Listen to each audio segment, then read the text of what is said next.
So please welcome Dr. Randi Shannon to the show. Welcome, Dr. Randi. Thank you so much. I mean, really, what an honor to be invited out on your show. I've got a background in radio, and people think, oh, you've done so much radio, but honestly, ever since those lockdowns, I lost my show, and I'll go into that, while we're talking. But I was a Fox affiliate talk show Oh, host for wow. 8 straight years, and Huh, I love being invited on other people's shows instead of being on a solid one myself. So huh. it's great. Oh, so let me give you or the listeners a background on how I found you. We have mutual friends, Michelle Soro, and I listened to her podcast, and you were on it, and I was just intrigued. I went, oh my gosh, I have to meet you. I have to know you. There's something that you were calling me. I always say that, like when I get this, like you're calling me. And so we connect and we, get our interview, and I'm so grateful for.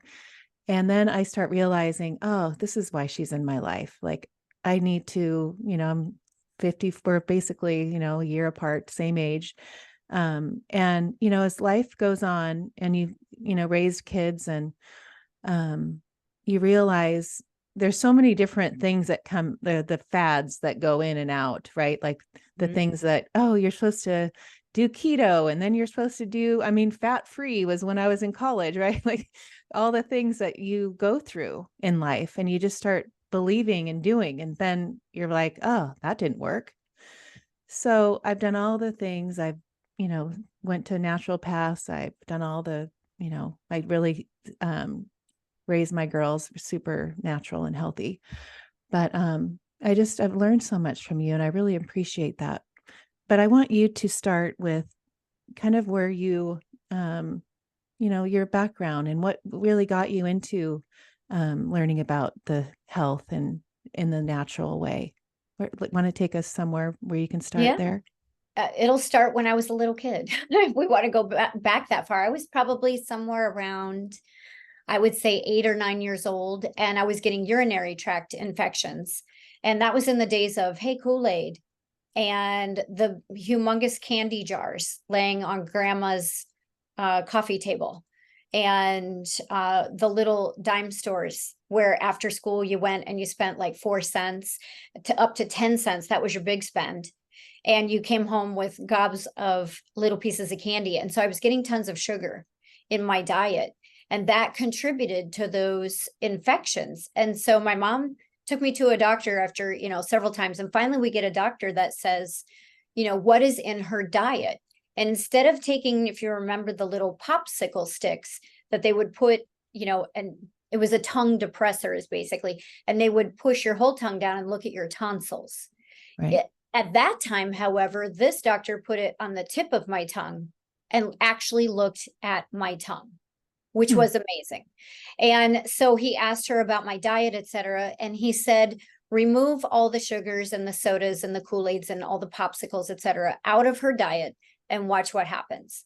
And sure enough, to this day, age 55, not one urinary tract infection ever again.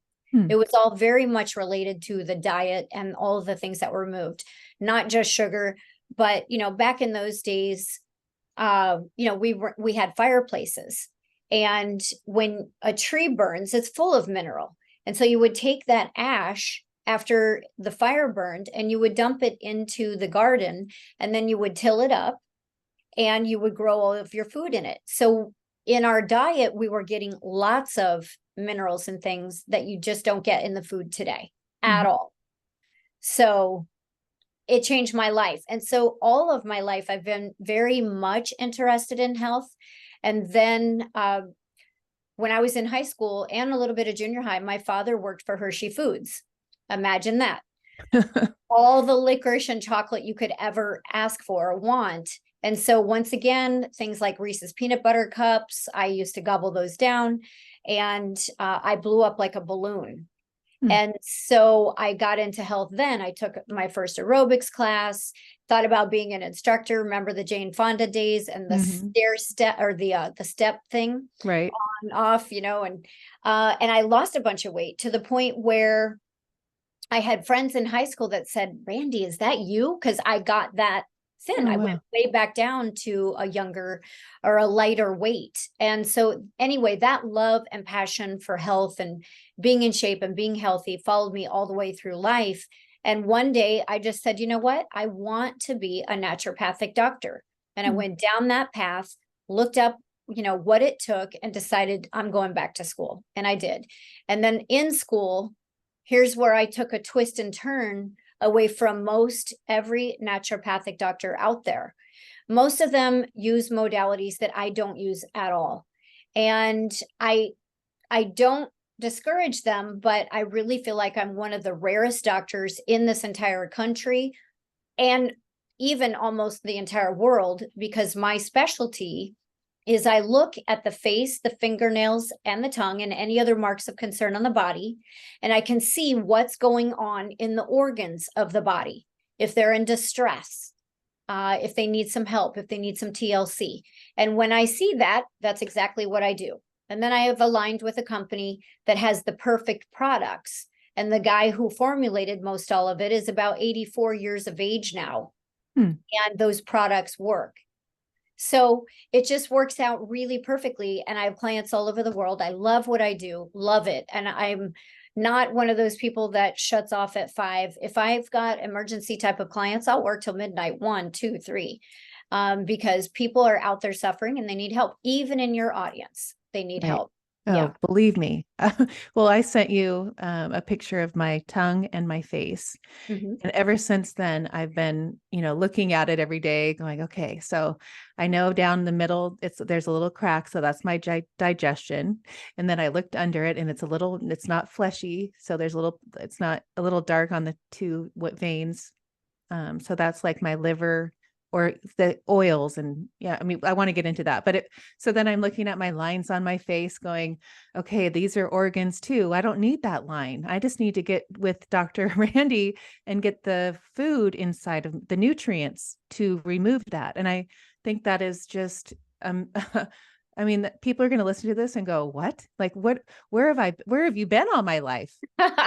Yeah. I put a lot of other specialties out of business if people listen to me. Yes. Oh, I know. But Okay. why the tongue and the skin? How did you go there? Like, did you learn it from somebody? When I went to school, they touched on it barely. And I found that I was just really, really good at it. And I liked it better than every other modality that's out there for naturopaths. I wasn't in love with any of the others. I was going to probably end up doing them, but I wasn't in love with them. And when we hit on this just tiny little chapter about the tongue, I was like, wow. And so eventually I had to do clinicals. And in the clinicals, my clients, I would look at them. And I remember one in particular, it was a gentleman, and he said, well, my tongue, it's discolored. I just had a cup of coffee. I really don't want to send you the picture until I've had time to brush. And I knew exactly what the problem was. It had nothing to do with what he ate.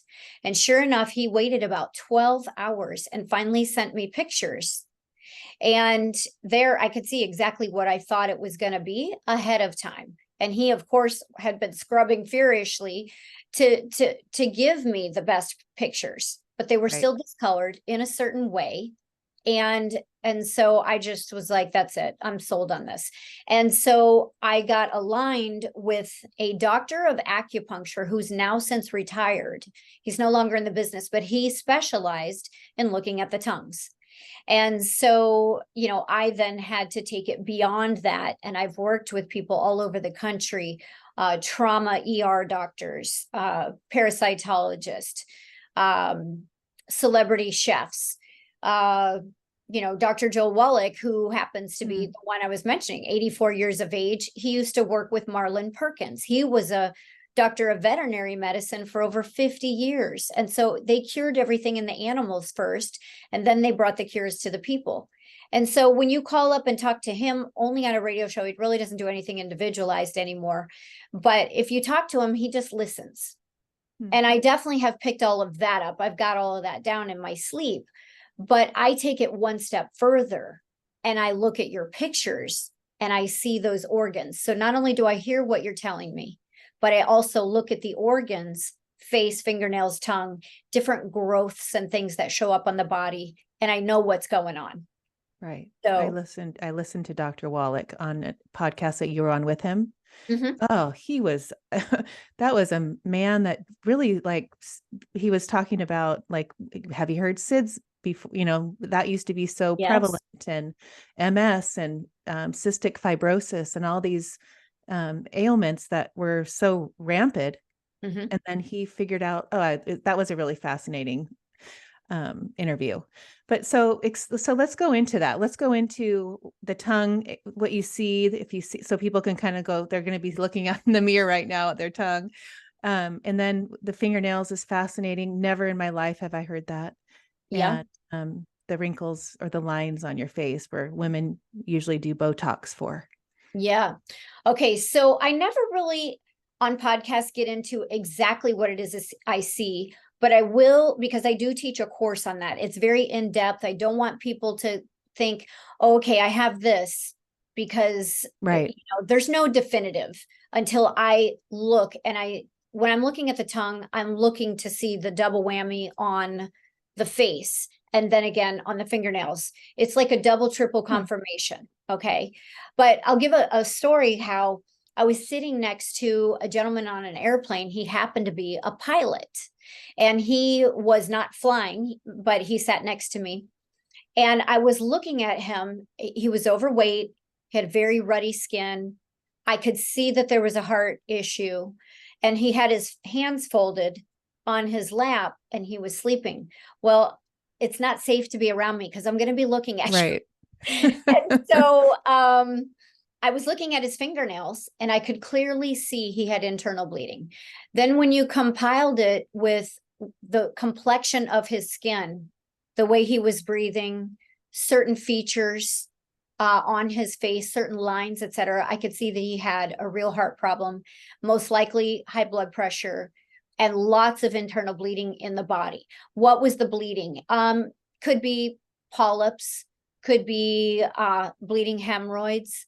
Those are signs of the heart when that's happening. If you have gray hair, white hair, it's, I get people that come to me and say, hey, can you help my hair regrow? And the thing is yes, I can, but that's not your brain's priority. Your Right. brain has a hierarchy or a pecking order, and it will rob things like hair and hair color, and you will go gray early so that it can take that raw material and put it towards the heart. So I've had 8, 9, 10-year-olds come to me with gray hair. Oh, wow. Mm-hmm. It is absolutely not a sign of aging. And everybody says it is. Oh, well, I started to go gray when I was 40 or 50 or 60. Okay, explain the 8, 9, and 10-year-olds. Right. Has nothing to do with aging. Has everything to do with the fact that the brain robbed all that nutrient Right. to try and keep the heart alive. Okay. And when you mention things like SIDS, that's a very specific raw material that the doctor I work with had to sue the federal government and win that lawsuit to get that specific raw material into the prenatals. And once they did that, then things like SIDS, sudden infant death syndrome, muscular dystrophy, those kinds of things went completely away. Right. And if you're old enough to remember Jerry Lewis telethons. Right. Yeah. And in the telethon, those were children that were born with deficiencies. And the thing is if the mom had had that nutrient, it would not have happened. And so once Jerry Lewis was actually told what the deficiency was, he actually went to the Muscular Dystrophy Association and told them, hey, there is a remedy for this. And they ended his career over that. And that was the last time he ever did the telethon. Wow. Was after that lawsuit, after the lawsuit was won, because it basically eradicated those things. Right. Not fully. If you still hear about it, then you just have to realize that the mom did not get the nutrients. Right. Yeah. Okay. Crazy. Yeah. Let's go to the foods because on your website, you can download You put your email in and she'll send you the 12 foods that you want to completely avoid, not even think about them, Correct. and 12 that you must. And can you give just like a couple of each? I know people will go to your website and get all of them, but and there's a video on YouTube if you go on her channel and see that, because that's really fascinating too. Yeah. The YouTube channel is youtube.com/the body can. Why is it that way? Because the body can heal itself once it's given the appropriate nutrients. The body is not stupid like a lot of the medical or modern medicine would like you to think. They like to say that the body attacks itself. It attacks the thyroid. It attacks, the kidneys or various organs. That's not true. It's just that the brain is robbing nutrients from weaker areas to support the more vital organs. And I'll go into that. We'll talk about going into shock and how that's the same.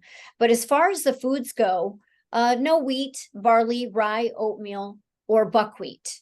Buckwheat is not in that video, but we've added it to it because, and I'm one of the few doctors in the entire world talking about this.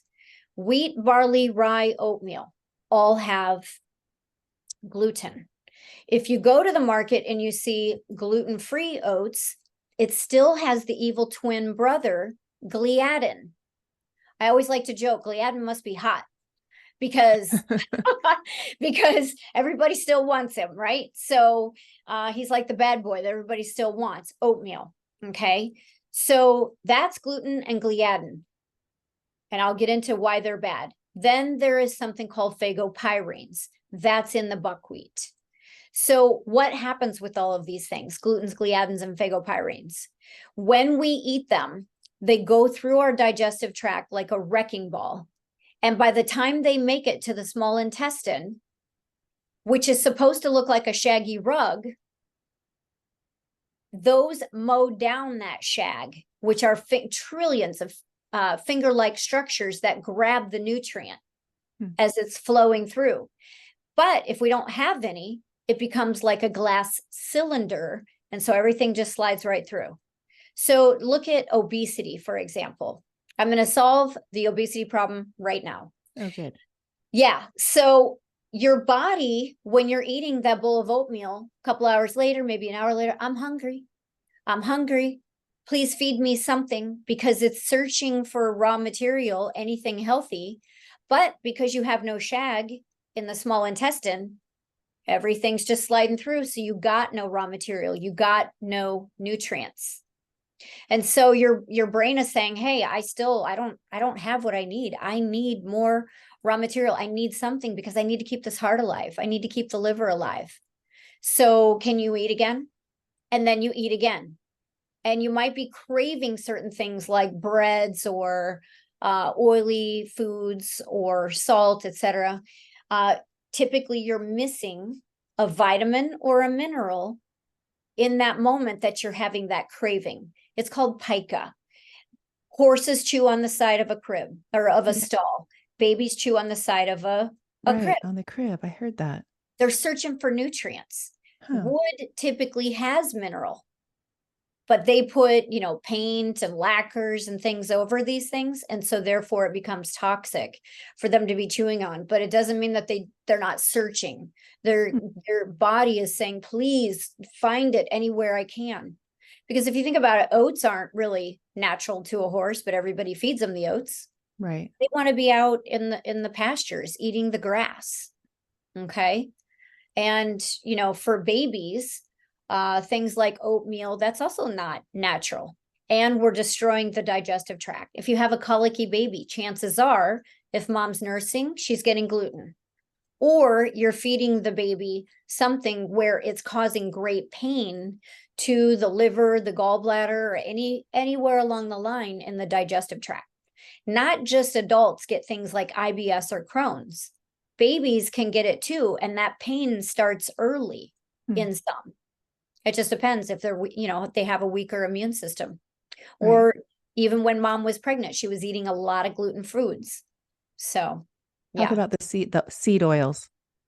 This is a mind blower. Actually, This I is a went, mind blower. yeah, I went even on Sean Hannity radio, and I took so much grief over this, but this is the truth.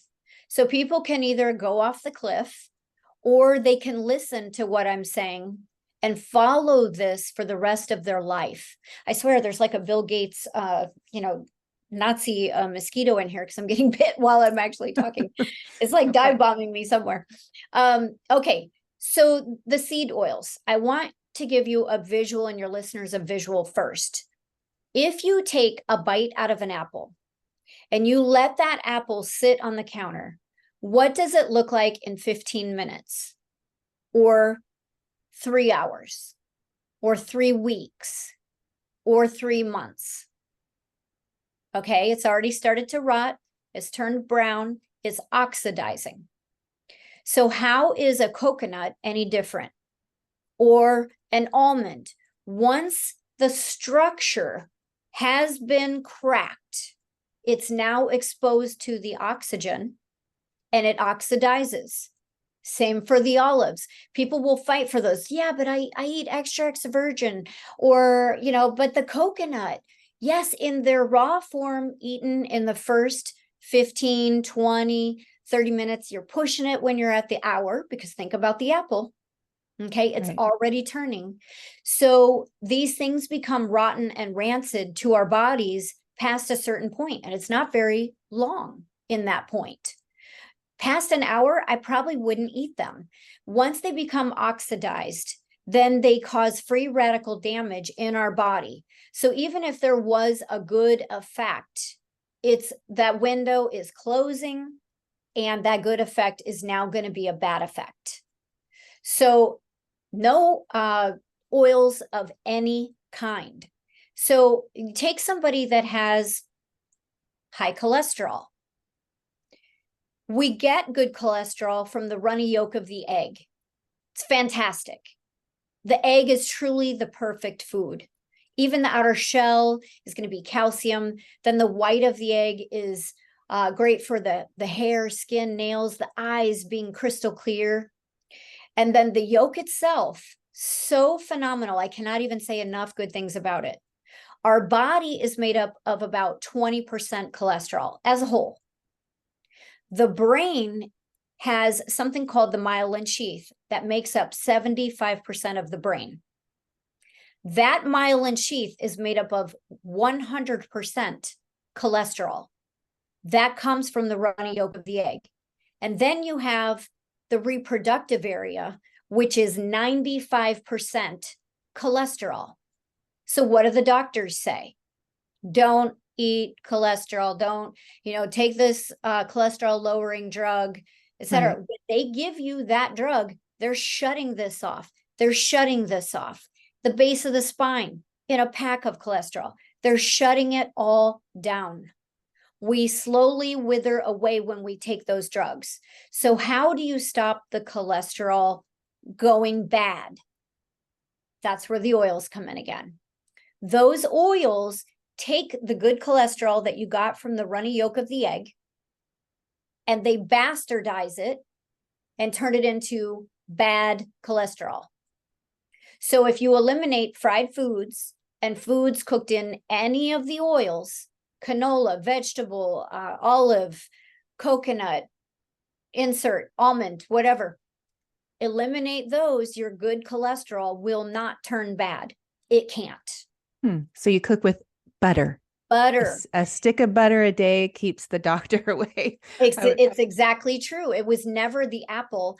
And if you think about it, and I'll take it a little step further, most people never think about this. The apple really refers more to people that are vegans. They're not going to eat the egg and get the good cholesterol.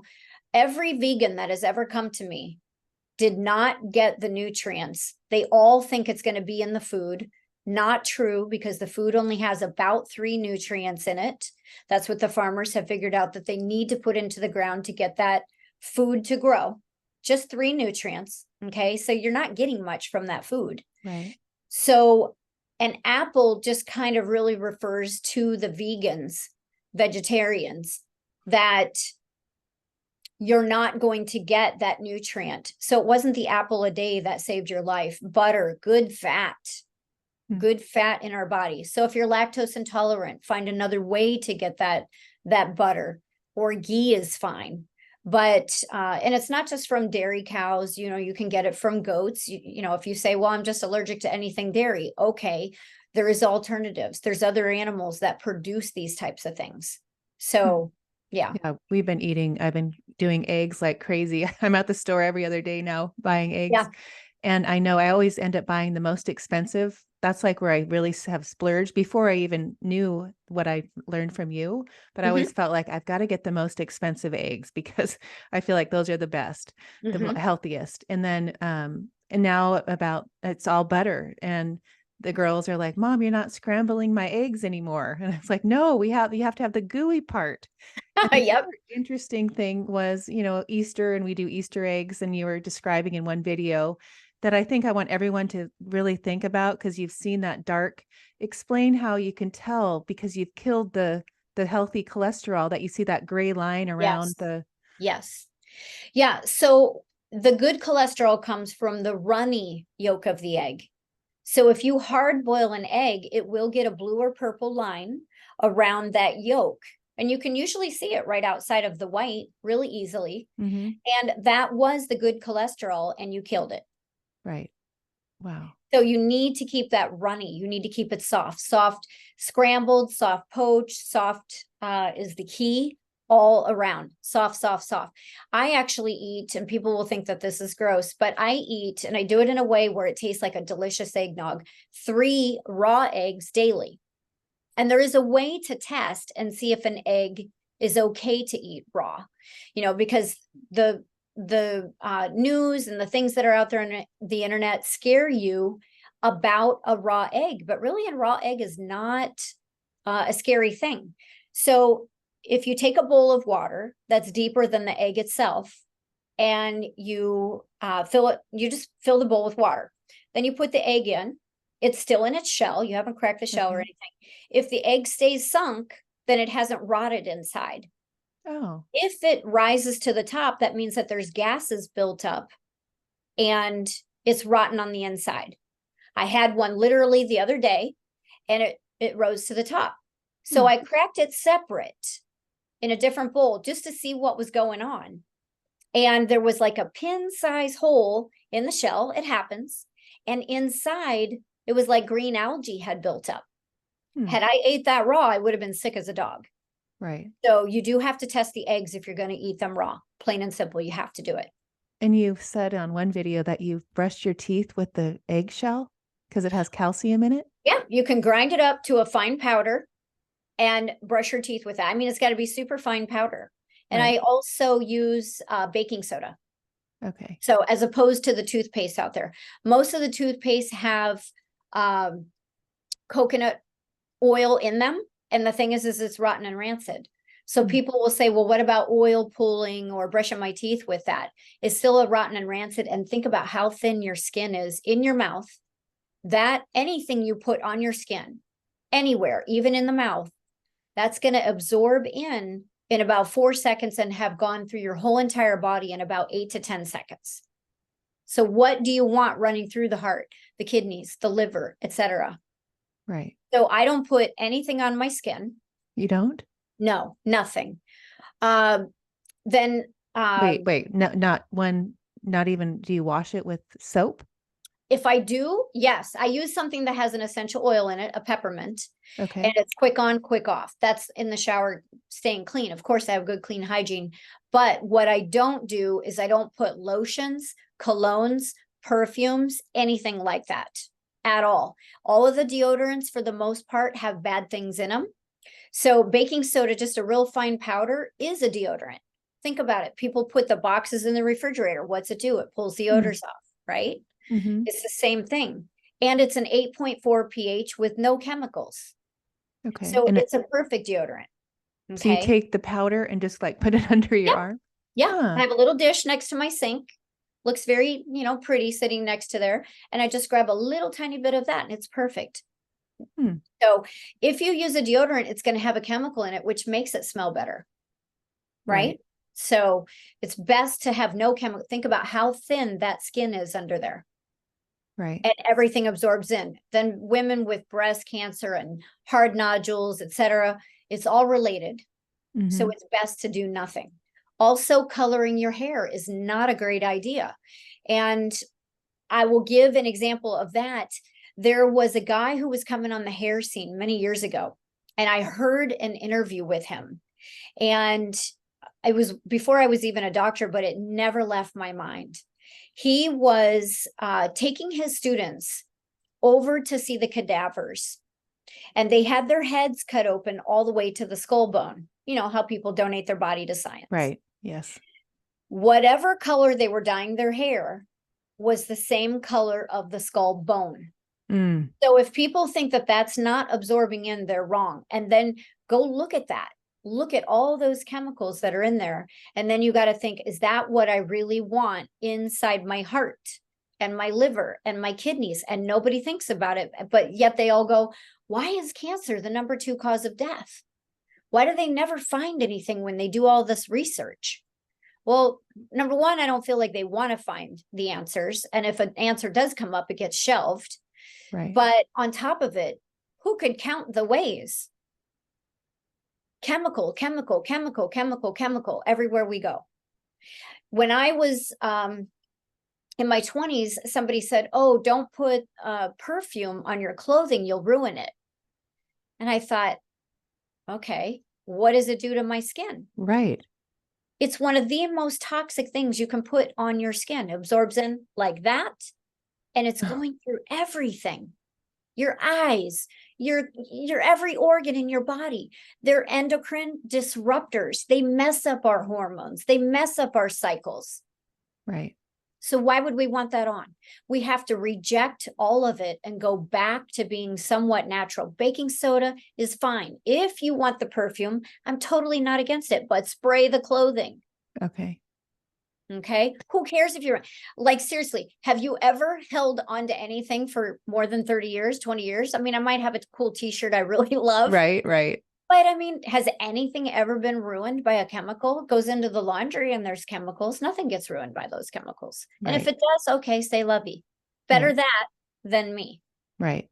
Talk about the bioidentical hormones, because 2 years, so I'm 54, 2 years ago, I went to a naturopath and got all my blood work done. And I mean, every test under the sun I did with her, and everything came back, my estrogen was super low, all the, so all that, I started menopause. I was done with menopause at 50.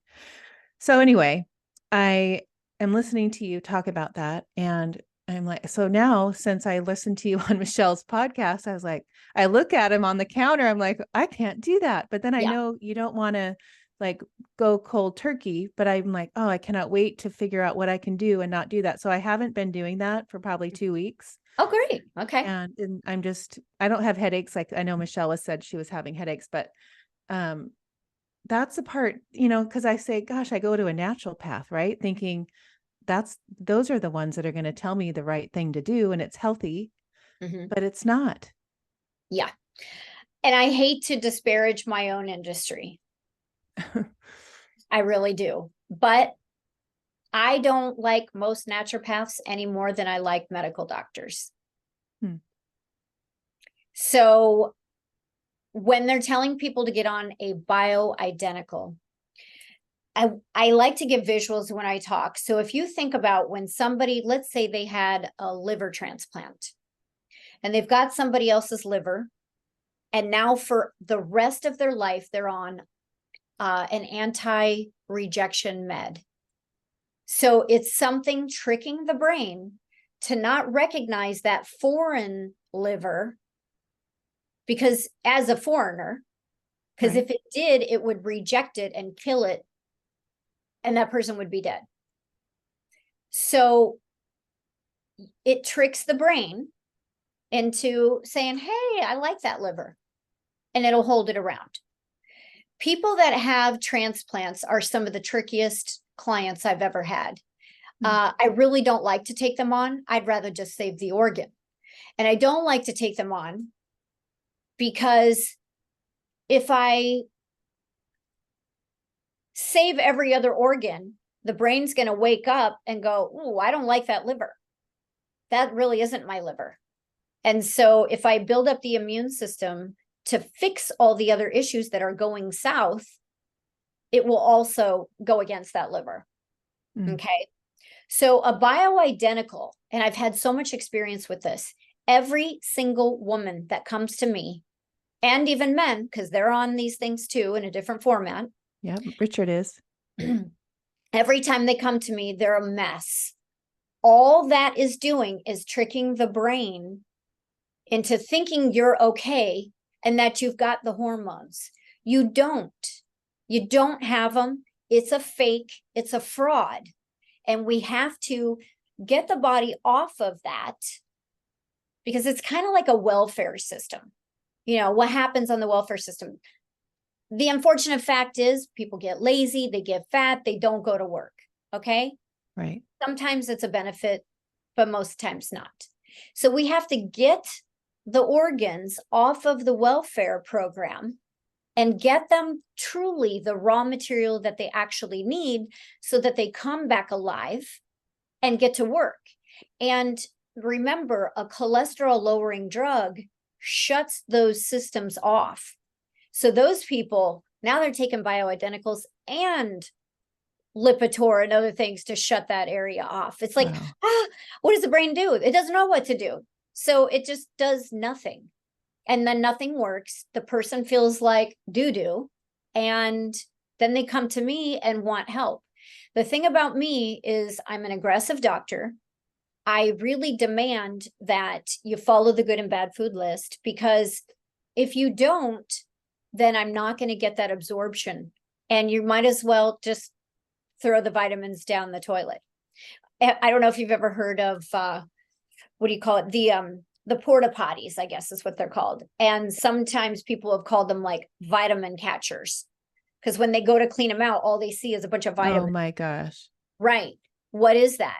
That's from people eating gluten, eating toxic nutrients, like maybe manufactured in China, which is probably 95% of what's out there on the market. And so nothing's absorbing. The body isn't even breaking it down. It can't. Right. It's just sliding right through. What about the timing? So I listened to this today. I was like, oh my gosh, I'm doing this all wrong. Is the taking your vitamins, because I'm all about that, and I will be changing them to what you tell me, but and then having your coffee, and it's like, oh, that just kind of goes away. Yeah, there is coffee is that's two things. It's a diuretic. So you drink like 6 ounces of water, in the coffee. It's going to pull, there's no science to this, but maybe 12, 13, 14 ounces of water out of your body. So you stay perpetually dehydrated. So that's one thing about coffee. And I'm not against it. I had coffee this morning, but I keep it separate from my raw material, my nutrients, because coffee actually, basically, for all intents and purposes of saying it, it just basically kills certain vitamins in the body. It definitely just leaches them straight out, and you took it for nothing. Right. Because, and I think about even like my grandparents, how they would wake up and take a vitamin or a mineral with their coffee. And you've got to separate the two.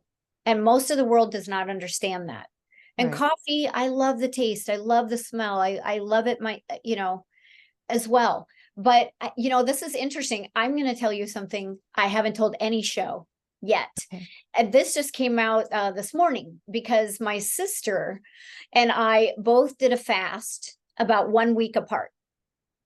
On my fast, let me tell you the benefits of a fast. First of all, you need to have your immune system built up first. Do not just jump into one. You got to be, pretty strong to go into it. But by day 3 of a fast, all of your white blood cells start over. So it's your body sloughs off all the old. Those are your fighters. So by day 3, you get all new fighters. By day 4, all of your dopamine receptors reset. Okay. It's really cool what a fast can do for the body. Of course, you'll burn some visceral fat. You're going to burn off just water too. So in my fast, I literally only drank for 5 days just water, and I put sea salt in it. So I was getting some mineral, no calories, nothing, zero zip zilch, nada. In the 5 days, my encounter was a little bit different from my sister's. So, and she's about a year and a half older than me. So we were kind of going over the results today. In my fast, I was pretty well dead to the world, like low to no energy. Day 3, part of the day, and then I got an energy kick. Day 4, part of the day, and then I would get an energy kick. The day I came off the fast, I was just like, dead to the world. I still had to work. I had the busiest week of my career during the fast, of course. Of course. Yeah. But I lost in that time 9 pounds. Oh my gosh. Right. So my sister, coffee does not break a fast. Okay. But she lost 5 pounds in the same time frame doing the same thing. And she was actually pretty physical. Whereas I literally did rest. You're supposed to rest. She was out mowing yard, for my parents and for her. And so she was kind of active around the house. She lost 5 pounds, but she drank 2 cups of coffee every single day. So she didn't stick with just the salt water. Whereas I did. And if I got hungry and I had those pains, then I always kept a glass of water in the refrigerator so it was extra cold. And so whenever I started to feel that hunger gnaw at me, I would just drink a cold glass of water and boom, it went away. Huh. So we can get through it. We can survive it. And the benefits are definitely worth it. Right. Talk about salt, because I was listening to like people in another country, they drink a whole entire salt shaker. Yeah. Yeah. Well, if you think about it and you look at the Asian population, they eat the equivalent of a salt shaker a day. So that's about 12 to 15 grams of salt. Okay. Right. In this country, we eat somewhere around 1 to 3 grams of salt per day. And in fact, in this country, our doctors tell us, don't eat salt. It's not good. It may cause high blood pressure. That's all lies. It's just bunk. It's just literal bunk. If you think about putting a salt block out in the field with the cows, who's out there hovering over the cows and telling them you have to stop at 4 licks, right? You're going to get high blood pressure? Nobody. They lick until their heart's content. Okay. Right. And they get tons. It is just bunk. It's absolute bunk. If you think about athletes, I have done this bike ride across the state of Iowa where it's called Ragbri. And in 6 days, you ride across the state, you're camping out every night. It's kind of brutal. It's very hard on the body. And they have vendors along the way that are out there just selling things like dill pickles. They sell you everything, but dill pickle is a big one because they want to get the salts back in you. Right. So you're not collapsing and things like that. If you go to the hospital in an emergency trauma type of situation, twofold with this. What's the first thing that they hook up to your body? Saline bag, straight to the vein. They get that salt in every part of your body. If it was so bad and they were so worried about it, wouldn't they be like, well, did you get the salt measurements before we stick that into her vein? Right. No, nobody's doing that. That's the first thing they do. Boom. And if you think about a trauma type of situation, when let's say you're going into shock, the legs don't work, the arms don't work, you start talking gibberish, you can go unconscious. All of these things are happening as you go into shock. What is happening really? The brain is saying, I don't need the arms, I don't need the legs, chop them off, I don't care, but I got to keep that heart alive. Right. I got to keep that organ alive, or guess what? We all die. We're all dead. Right. Because you can be a stump, and there's people that are public speakers making incredible careers that literally have no arms, no legs. Okay. So we can live without those things, but we can't without the heart. Right. So that's what a shock situation is. The brain is very smart. Again, that hierarchy or pecking order, and it pulls all the blood and all the nutrients away from all these other areas. What is happening to people on a daily basis? Why did I say if you're losing hair or going gray really isn't an aging issue? Because the brain is doing that same hierarchy or pecking order that it does when you're in shock, where you see it like that. But on a day-to-day basis, it's slowly doing that to every single one of us as well. That's why the cycle left early. That's why gray hair comes in early. The brain is saying, I need nutrients. Mm-hmm. And it needs very specific ones. And if it doesn't get them, it robs them from the hair, the bone marrow. People become all hunched over, etc. It's robbing all these other areas that it doesn't need to live to feed the heart and keep it alive. We are all daily going into shock, but at a much slower pace. So for the listeners, what's going wrong with you right now? If I looked at the face, fingernails, and tongue, what am I going to see? Which organs am I going to see? Are they going to, I don't know who really does it, cosmetic type people, but they'll say, make an angry face. And then all of a sudden, a bunch of lines appear. And they act like, probably because it's what they think, I don't know, that it's wrinkles. When in reality, it's organs that are in trouble and they show up and everybody thinks that they're wrinkles. Right. They're So not. what like genetically, like what if you look down the line and you're like, oh, that, my grandmother had that neck, or, we all have these wrinkles. Mm-hmm. Is that something that, what is there anything genetically tied to that? Or No. there's not, No. nothing. No, nothing. The only reason that you might have something that grandma had, as far as, first of all, it had to be detected at birth. If it wasn't, Right. it's not genetic. It's impossible. If grandma was a diabetic and grandpa was a diabetic and mom and dad were diabetics, does that mean you're going to be a diabetic? No. What makes you a diabetic is what you're personally doing. Every ailment that happens to somebody today is a result of a choice or a decision that they made at some point in the past. It has everything to do with that. We'll take a type 1 diabetic. That is not genetic. Everybody thinks it's genetic. When a baby is born, a type 1 diabetic, it means that mom in the first trimester did not have enough essential fatty acid when something called the Isles of Langerhans are formed. And if she didn't have the raw material for those to be formed, that baby will be born, and it's determined in that first trimester that he or she will be a type 1 diabetic. If you're 50 or 60 diagnosed as a type 1 diabetic, that's a lie. That's a misdiagnosis. What happened? That happens all the time. I get people that come to me, well, I'm 56. Okay. I was just diagnosed as a type 1. Oh, really? Okay. So that's always interesting. I love to hear that.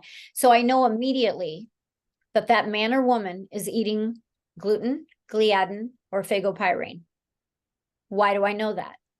Because as they go down the digestive tract and they hit that small intestine and they wipe out that shag, the finger-like structures are gone. There was nothing to grab that metformin. So now it just slides right on through, and they are non-responsive. So then they go to the hospital in an emergency type of situation, and they shoot them immediately with insulin. Boom, all of a sudden, somebody on their deathbed comes back to life. How is that possible? That's in that moment where they get diagnosed as a type 1. Well, the metformin didn't work, but the insulin did. You have to be on the insulin for the rest of your life. No, they didn't. They just needed to get off of the gluten, gliadin, and the phagopyrenes. Right. Wow. And people will argue that with me forever. And it's okay. I'm right. It's that simple. I'm right. I'm right. I'm proving it over and over and over. But do you have no wrinkles? No, none. And here's why. I have been preventative forever, even if the lights were taken away. There's no wrinkles on here. And okay, so there is one trick that's not a nutrient that just kind of keeps everything, a little bit tight in the neck and the cheekbones and everything super tight. No fillers, no, whatever else they put in, the strings and all of that. No, zilch. Why? Because I get the appropriate nutrients that keep the skin up. And then just like if you were to lift weights, you're doing something with resistance. So I do something for resistance in here. And people, I researched this for a long time. What can I do for my face to keep that super tight and muscular? Anybody can go get this. I looked at all the videos out there of all the, the influencers of, what to do for your face. And there's things called jazzercisers and all this type of stuff. Right. And I was like, no, I'm not going to chew on something rubber or plastic to get all of this super tight. But I did find a guy, and I thought it was really interesting. He tested all of those things out. And he said, you know what? At the end of the day, there was a gum that worked hard as a rock. And I purposely get the no flavor one because I don't want the sugars, and anybody can get it. It's spelled Falim, Falim. It's Turkish. Okay. Falim. Okay.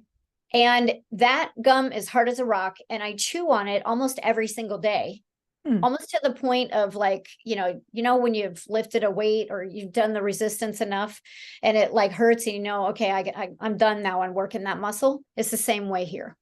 It's the same. And all of that, I take my collagen peptides and I take certain things that are just all about keeping and strengthening bone, joint, cartilage, ligament, tendon. So none of that falls down. Right. The skin stays really nice.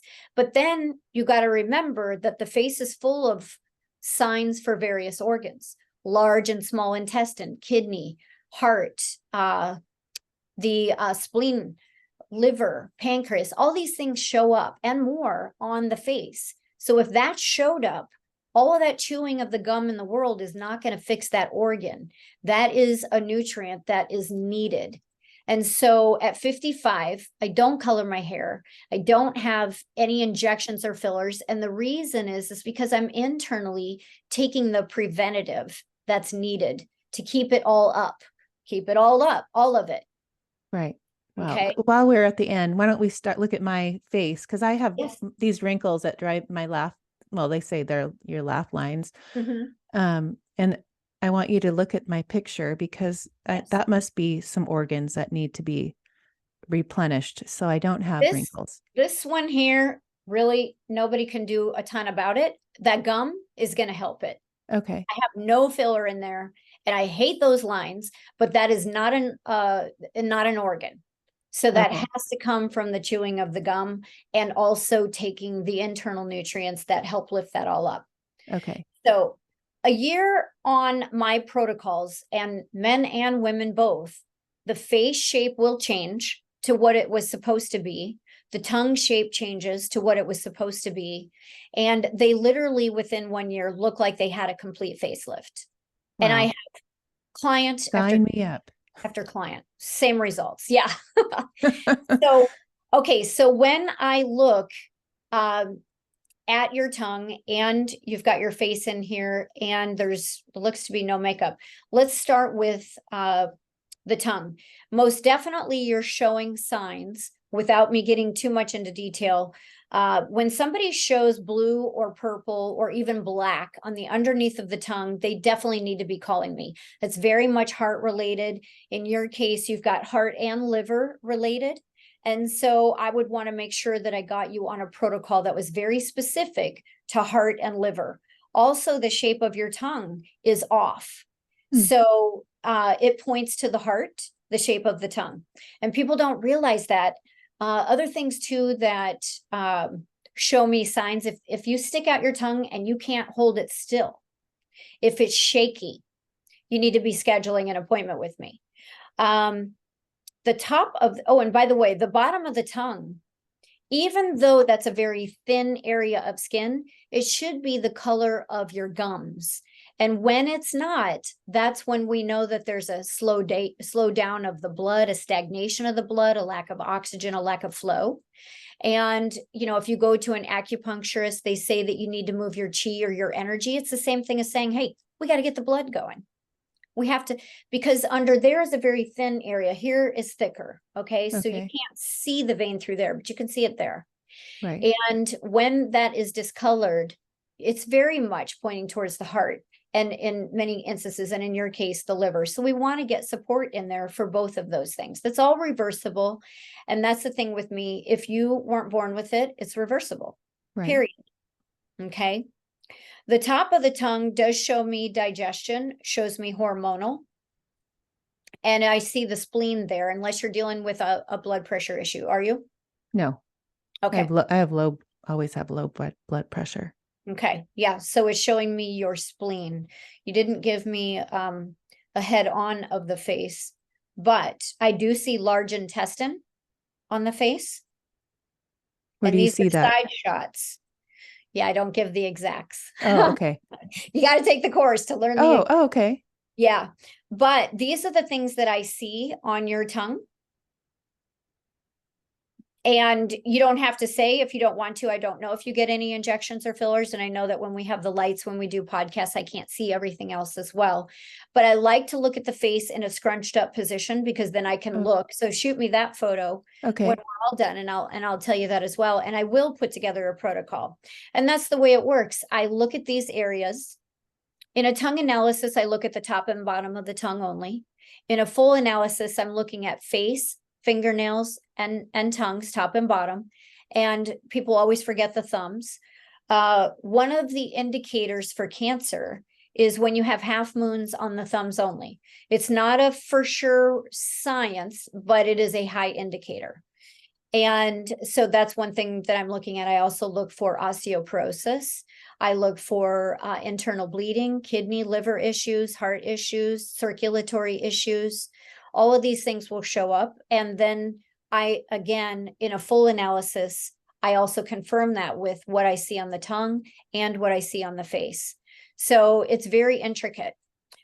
People fill out a 3-page form that gives me details of their life and lifestyle. But when I do my reports back, I actually look at the pictures of the tongue first before I read the report.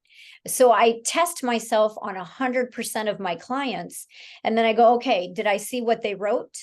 Oh, yeah. Huh. Yeah. So it's really cool the way I do it. I love the way I do it, because I'm always putting myself to the test. Mm-hmm. And, thousands of clients now in 18 plus countries that come to me, and people get results. And I put testimonials out all the time on the various social media.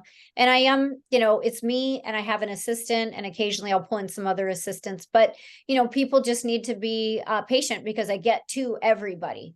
But number one cause of death is heart related issues. Number two is cancers. Number three is the medical doctors giving prescriptions that don't mix or match, terrible side effects, etc.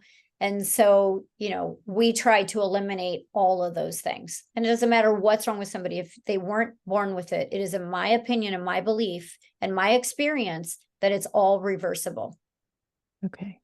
Yeah. Oh, I can't wait to do that. Randy. I mean, I'm such a health person. Mhm. I always have had the vitamins, and probably have all come out of my body because I drink it before, or have them before my coffee. But it takes it to that level where, especially when you get to our age, Mhm. and you realize the gray hair, all the, it's just all the parts of your body they don't need to, I mean, I'm always talking positive, I'm always like that believer in, you talk wellness, you don't talk Yes. what, I'm always about that. And then my girls have I've till they're blue in the face. I'm like, we talk wellness, girls. But, I just feel like if people understand that we don't have to get old. We don't have to be, we can live till we're what, 150? We should easily be living to about 125. Right. So food matters, attitude matters, raw material. I love other modalities that are out there, but I think that number one is what I do. I see those organs, and then put the protocol together to reverse whatever that issue is with that organ. And you usually give it like 6 months, is that? And then you Yes. check it again? Yeah. Cancers can be longer, but I have people stage 4 cancer that has spread, and by 3 months, they're really feeling pretty amazing. Nodules are gone, hardness is gone, all those kinds of things. I've had people where that have had chemo and radiation till the sun comes. So, I mean, like so much of it. And, in 30 days, cancer stopped. By Wow. 75 days, shown by tests that it's already gone in reverse and shrinking, shrinking, shrinking. That's So, amazing. yeah. Oh, I've been listening to you and hearing these stories of these miracles that, I look at, like, I wish people, when you say you're the only one of the only ones that really do this. And I'm Mhm. like, I want the girls to study this and do this. Like, more people need to do this. This Yeah. needs to be the I have a thing. course that I do. I will have another one probably around November. It's not the cheapest course, but it's very interactive with me. I do all of the courses live. And if people want to, accelerate it, I do. If they want to go slower and do it once a week, I do that too. But each session is 2 hours and it is literally chock full of information. Jaws are on the ground with my students. Huh. Yeah, it's But I pretty mean, amazing. I would rather do that than send Paige to college. Like, if she was really Yes. interested in nutrition and this kind of stuff, like, Yep. because when I think of that, like, we just need more of you, Yeah. people that do this, because I If don't, people knew uh, how to do this around the world, we could eliminate. Listen, we need medical doctors. I love them for emergencies and life-saving type of things, but anything chronic, that's my wheelhouse. right. And we were around, we have been around since the dawn of time. It was only in the early 1900s where they made us into quacks, which is such, it's not even, it's so wrong. It's just wrong.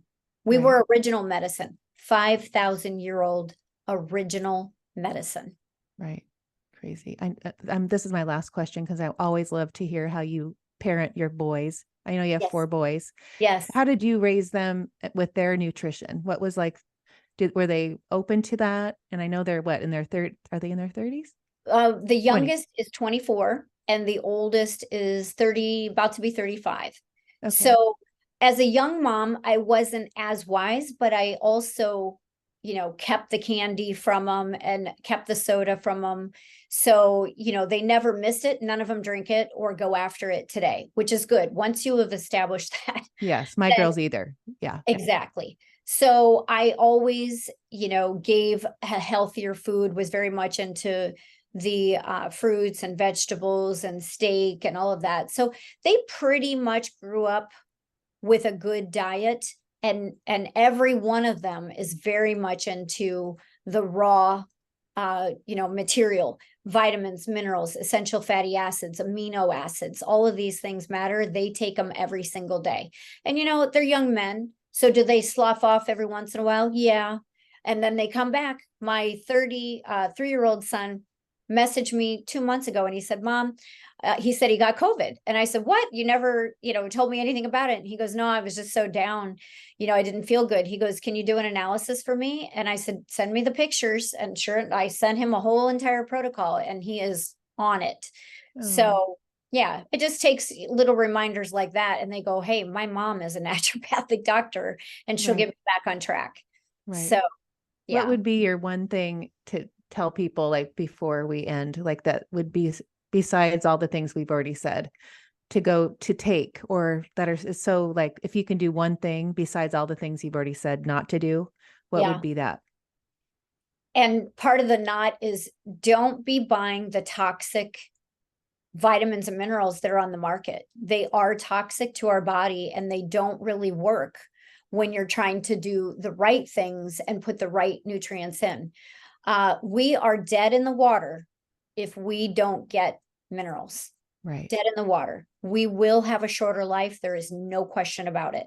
So reach out. They definitely need to reach out and get on, at the very least, my sledgehammer plan, which gets them everything that they need, even if they didn't target all of the other various organs specifically to reverse an issue like blood pressure, blood sugar issues, etc. Everyone needs the baseline sledgehammer, and they should reach out to me for that.